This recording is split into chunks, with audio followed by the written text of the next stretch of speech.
Today, on the 12th of August 2021,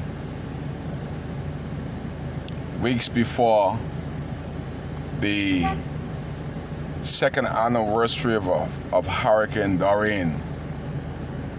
And Kai Mills is saddened today because of our Prime Minister, the Most Honorable Dr. Hubert Minnis, is rejoicing that he has thousands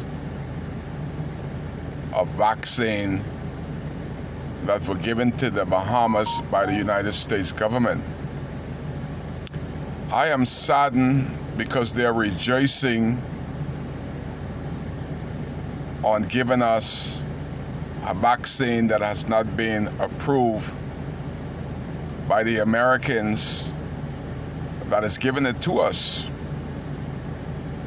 I want all Abaconians, especially North Abaco, to hear me. You also should be saddened because after Hurricane Dorian, coming up on the second anniversary of Hurricane Dorian, if this government was aggressive as they are with giving us a vaccine that is not being approved by the Americans, and if they were that aggressive on bringing some housing, some material to rebuilding the 47 homes that the membership of Baker's Bay has given, we would have been back to some types of normalcy by now.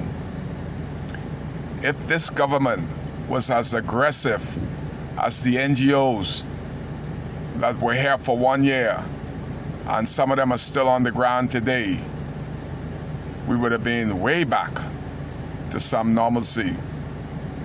I saw in Florida that 4 years later, after they had a hurricane in the Florida Keys, they are still still not back to normalcy. So if they are in Florida that far back where the material comes from, what do you think and what timeline would be for our people to get back to some normalcy, especially because the government of the Bahamas has forgotten Abaco?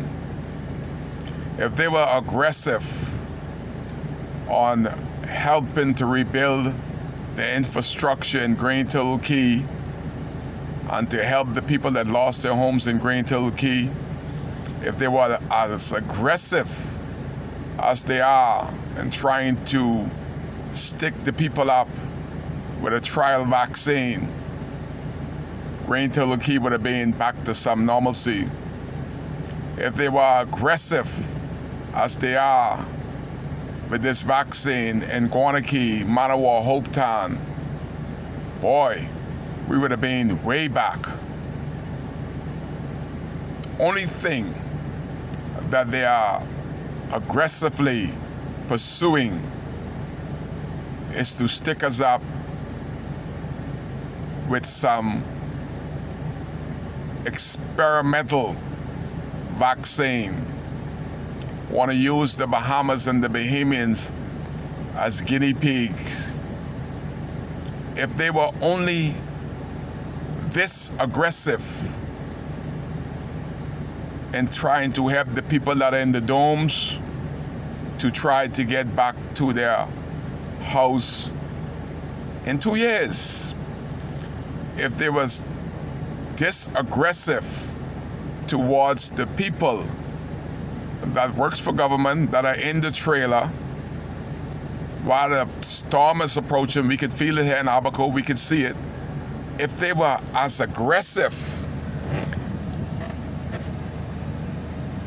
as they are with trying to stick us up with some experimental vaccine, we would have been back to some normalcy way long ago. If the government was as aggressive as rebuilding the custom port in Marshaba, and rebuilding the Union Jack dock, the only public dock that the tourists can use to come back, to bring us some money to get back to some normalcy, we would have been lots better off. Ask yourself, Abaconians, as the Prime Minister proudly and boldly announced that the Americans is coming to the rescue of this absolutely weightless government and providing them with enough vaccine that they could stick 3,000 people up in one day. It would have been so much more fruitful if they could have bragged about the Americans giving us enough material to rebuild 3,000 homes in one day. That would have been a good look for Abaco and Abaconians. If it was up to this government, Abaconians would have been dead already. Abaco wouldn't have been so far ahead. They didn't care about you one day after Hurricane Dorian. They left us to fend for ourselves at the airport, at the government complex, at the hospital. They didn't make sure that we got water. They didn't make sure that we get food. This F&M government didn't make sure that we get safe transport out of here after the worst hurricane to hit the region in my lifetime.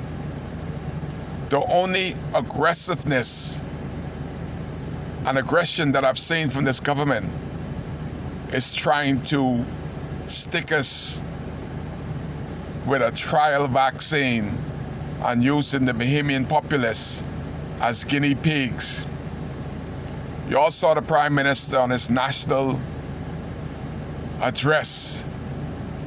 He looks like a corpse that has been all shot up with formaldehyde and reading from a script that somebody else prepared. Did y'all see this? He didn't even look like he wanted to read this script that he was reading from. He looked all egg-faced, like somebody else from Life at Key give him the script and say, you read this, and he followed suit. No type of leadership at all. 1 year later, the infrastructure in Marsh Harbor, we have what we call road bandits that just chopping up, butchering up the streets of Abaco and fixing it, unfixing it whenever they feel.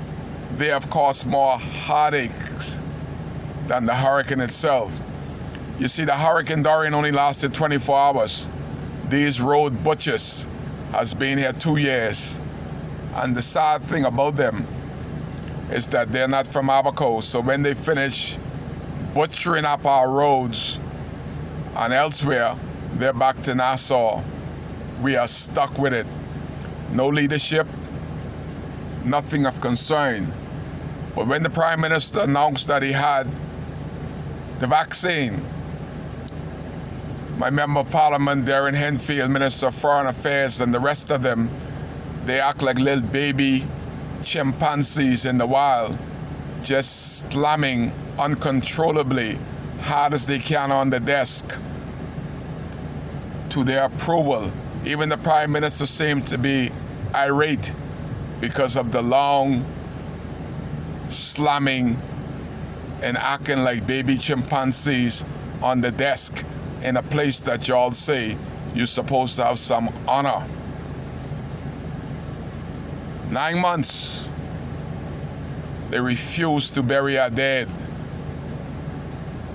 And you say they're honorable.